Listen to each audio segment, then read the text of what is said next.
रामरक्षा स्तोत्रातील पहिला श्लोक आणि चौथा श्लोक याचा विचार आपण या शॉर्ट व्हिडिओ मध्ये करणार आहोत. चरितम रघुनाथस्य शतकोटी प्रविस्तरम एकैक अक्षरम पूसाम महापातक नाशनम. रामाचं चरित्र हे याचा विस्तार शतकोटी इतका आहे, अनंत आहे, कारण ते अनंताचंच चरित्र आहे. आणि रामरक्षेतील प्रत्येक अक्षर, शब्द नव्हे अक्षर, त्यामध्ये एवढी शक्ती आहे की सर्व पातकांचा नाश होऊ शकतो. आता हे अक्षर कोणी वाचायचे, कोणी समजायचे, कोणी म्हणायचे?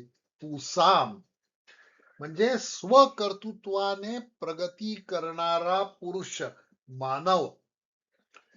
पू हा शब्द आहे, त्याचा अर्थ आहे पवित्र करणे किंवा पाप नष्ट करणे. पुसाम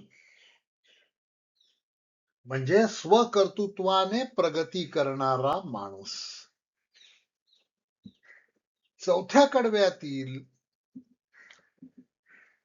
श्लोक बघा. रामरक्षा पठेत प्राज्ञ पापग्निम सर्व कामदाम. रामरक्षा कोणी म्हणायची?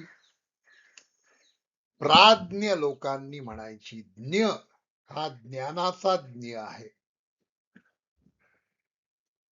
प्राज्ञ ज्याची प्रज्ञा प्रकर्षाने तळपते आहे असा प्राज्ञ. प्राज्ञ म्हणजे